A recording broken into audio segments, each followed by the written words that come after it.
Avant de commencer cette vidéo, j'aimerais vous remercier pour l'accueil que vous avez réservé à ma dernière vidéo sur la série D7 de chez Peugeot, qui, à l'heure où je m'enregistre, a dépassé les 30 000 vues. C'est absolument fou, merci beaucoup. Mais aussi merci beaucoup pour être maintenant plus de 1000 à me suivre, ça me fait vraiment très plaisir. Je fais vraiment mon maximum pour sortir des vidéos dont je suis content, et j'espère que ces vidéos vous plaisent aussi. Et je vous fais ce message aussi pour vous prévenir qu'il y a eu quelques problèmes de son. Encore. En effet, j'ai eu quelques problèmes à l'enregistrement, je m'en suis rendu compte seulement après. En soi, l'audio n'est pas mauvais, mais il y avait pas mal de bruits parasites. Donc je tiens à m'excuser des bruits parasites qui restent, ou bien des coupures que j'ai fait pour les enlever qui s'entendent, qui sont assez brutes. Je vais essayer de régler mon micro pour la prochaine fois. Et sur ce, je vous dis bon visionnage. Bonjour à tous. Le 5 juin dernier, BMW nous présente sa 4ème génération de série 1, et le moins qu'on puisse dire, c'est qu'elle n'a pas laissé indifférent. C'est pour moi l'occasion de revenir sur l'histoire de la compacte BMW qui cette année fête ses 20 ans. Mais depuis la 3ème génération en 2019, la série 1 divise. Elle fait beaucoup moins l'unanimité que les deux premières, et aujourd'hui, on va voir pourquoi. N'hésitez pas à vous abonner, mettre la cloche, un commentaire, un pouce bleu si ça vous plaît. Et aussi, si vous aimez le format short, n'hésitez pas à aller voir ma chaîne secondaire, Ipla. Et le moins qu'on puisse dire, c'est que ça fait longtemps que BMW voulait une compacte. En 1993 sont présentés les concepts Z13 et Z15, des concepts de petites compactes bavaroises. La Z15 d'ailleurs, surnommée aussi BMW E1, était électrique.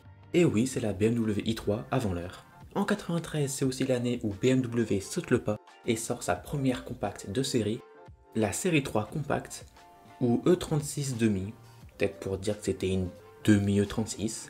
A l'époque, en 93, il n'y avait pas d'Audi A3, il n'y avait pas de classe A. Les compacts premium, ça n'existait pas vraiment. On avait la Volvo 480 qui était un peu bizarre, mais aujourd'hui tellement cool. On avait la Golf 3 qui commençait à s'embourgeoiser, notamment avec la version VR6. Et la vision de la compacte chez BMW était un peu différente. Elle ressemble encore beaucoup à une Tricore, un peu comme une Citroën Xara. Oui, je compare une série 3 à une Xara. Et alors? Il existera aussi la E46 compacte en 2000, avec cet avant... Enfin bref, ça sera plutôt un succès pour BMW avec environ 500 000 exemplaires produits de 93 à 2004. Mais en 96 arrive l'Audi A3. En 97, la Mercedes Classe A, qui pour le moment fait pas peur à BMW, mais pour BMW, il est temps de renouveler sa définition de la compacte.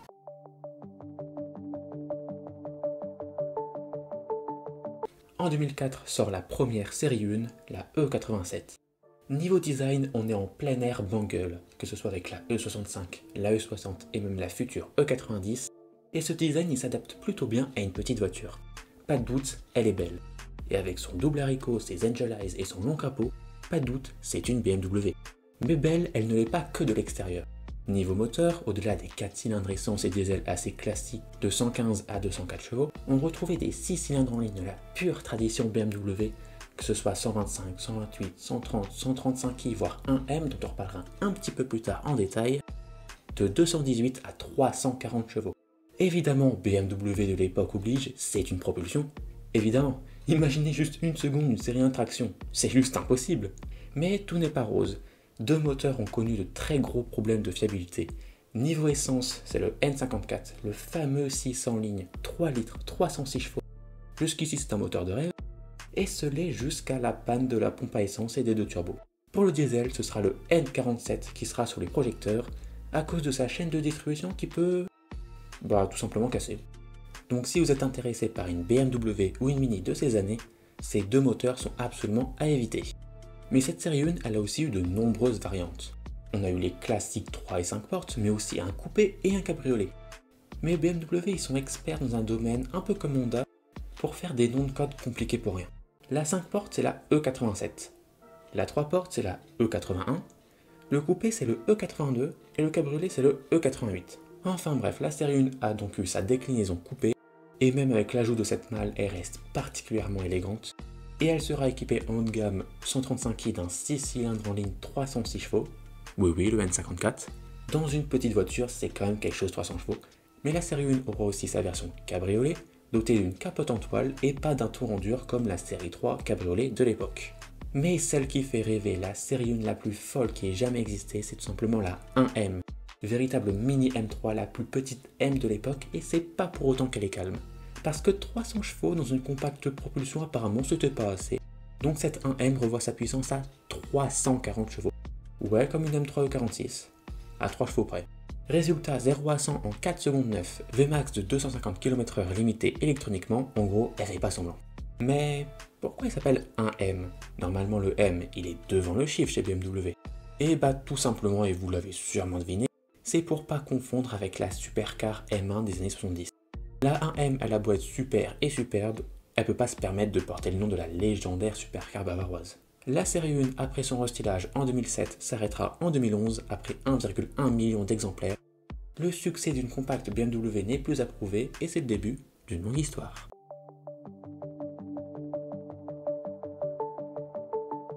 En 2011, BMW renouvelle la recette. Et globalement, on change pas une équipe qui gagne. Au menu propulsion, 600 lignes, conception et design typiquement BMW, mais c'est pas si beau que la première génération. Le 600 lignes est réservé aux plus grosses versions, la 135 et la 140, et le design, bien que typiquement BMW, en phase 1, globalement... Niveau moteur, on a des choses à dire. Au-delà de l'offre classique essence et diesel jusqu'à 320 chevaux au départ avec la M135i, puis 340 chevaux avec la M140i, de l'autre côté, en entrée de gamme, on a une 114D, 95 chevaux. C'est un peu juste pour une BM moderne. Mais heureusement pour le design, le restylage de 2015 arrangera les choses. Ça redessine les haricots, les phares avant et les feux arrière, et globalement le résultat est plus séduisant. Mais qu'en est-il des autres versions de la série 1 ? Donc on a la F20 et la F21 pour les 5 portes et 3 portes, et c'est tout. Enfin presque. Les versions coupé et cabriolet deviennent série 2, nom de code F22, F23 pour le coupé et la cabriolet, c'est déjà plus logique qu'avant. Niveau design, elle se différencie légèrement tout en restant assez semblable et surtout plutôt élégante. Sous le capot, vous vous doutez bien, on n'a pas de 214D de 95 chevaux. On commencera avec la 218D de 143 chevaux et en essence, on commence la gamme avec la 220i de 184 chevaux. Et ça ira comme la série 1 jusqu'à la 235i et la 240i de respectivement 326 et 340 chevaux. Mais cette série 2 ira plus loin et donnera en 2016 une succession à la légendaire 1M, j'ai nommé la M2, nom de code F87. Au programme, un kit carrosserie plus agressif, un moteur poussé à 370 chevaux puis 410 chevaux sur la version compétition et même 450 chevaux sur la version CS, c'est de la folie. Cette M2 c'est la réponse au RS3 et A45 AMG, mais selon la vision de la compacte sportive de BMW. Un 0 à 100 en 4 secondes 3, une Vmax de 250 km/h ou 270 avec le pack M-Driver, elle va se frotter aux plus grandes. Cette génération de série 1 et variante série 2 seront produites jusqu'en 2019 à 1,4 million d'exemplaires. C'est un grand succès, tout roule pour le mieux, BMW ont trouvé la recette miracle pour leur compact et sont pas prêts de la changer. Bah oui, pourquoi tout changer ?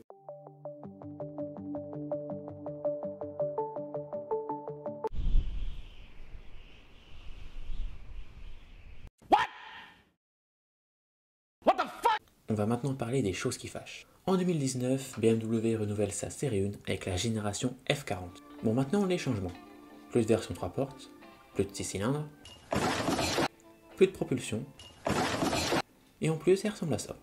Plus sérieusement, cette série 1 F40 reprend une plateforme partagée avec les Mini, et ce pour des raisons simples. Bah d'abord l'argent, puis aussi qu'il a été découvert que 80% des propriétaires de série 1 ne savaient même pas qu'ils conduisaient une propulsion.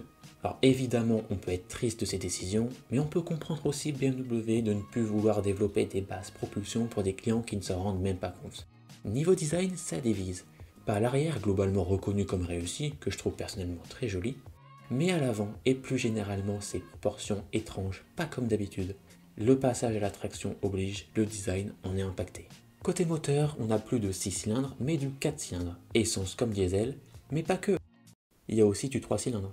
Mais si quelqu'un est motivé pour assembler 2-3 cylindres et refaire un 6 en ligne, on est preneur. Les puissances vont de 109 à 306 chevaux, on a quand même de la puissance, même si la version sportive M135i perd quelques chevaux par rapport à la génération précédente. A noter qu'il arrivera une version intermédiaire 128 Ti de 265 chevaux, littéralement la Golf GTI de chez BMW. C'est un peu triste pour cette compacte qui voulait justement ne pas faire comme les autres. Donc on l'a vu, cette série 1, elle se transforme totalement. Mais qu'en est-il de la série 2 coupée ? Et c'est là la bonne nouvelle. La nouvelle série 2 est présentée en 2021 et à partir de ce moment-là, elle n'est plus une grosse série 1, mais plutôt une petite série 3 héritant de son châssis, donc propulsion. En plus de garder la propulsion, cette série 2 G42 propose encore un 6 en ligne sur sa version M240i de 374 chevaux. Niveau design, elle s'éloigne définitivement de la série 1 et est une véritable petite merveille. Pas de version cabriolet pour le moment, mais toujours une M2. Propulsion, 6 en ligne, 460 chevaux et même 480 sur les dernières versions. Un design agressif qui a fait débat. On aime ou on n'aime pas, mais on peut pas nier qu'elle est agressive. Est-ce que c'est tous ces chamboulements qui ont causé sa fin de carrière anticipée après seulement 5 ans sur le marché? Peut-être. En tout cas, cette série 1 F40 se retire en 2024 et laisse place à sa remplaçante.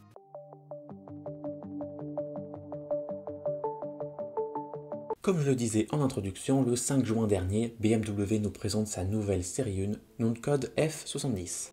Après une troisième génération riche en nouveautés, BMW décide de revenir sur du plus classique. Alors ne rêvez pas RS traction et 106 en ligne de dispo, mais niveau design, la série 1 redevient plus sage, avec des haricots plus petits, plus discrets. Ok, c'est bon, j'arrête. Mais pour le coup, c'est vrai qu'elle ressemble un peu à une Kia Ceed. Après, cette Kia Ceed, elle est pas moche.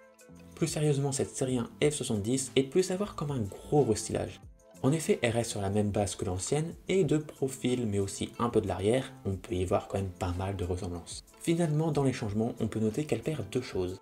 La boîte de vitesse manuelle, maintenant c'est uniquement de la boîte auto 7 rapports, et aussi elle perd le i. En effet, les versions essence 118i, 120i, 135i perdent leur i pour ne pas confondre avec la gamme électrique BMW. Donc maintenant les essences ce sera 120 et M135. Évidemment le diesel garde son D avec les 118D et 120D.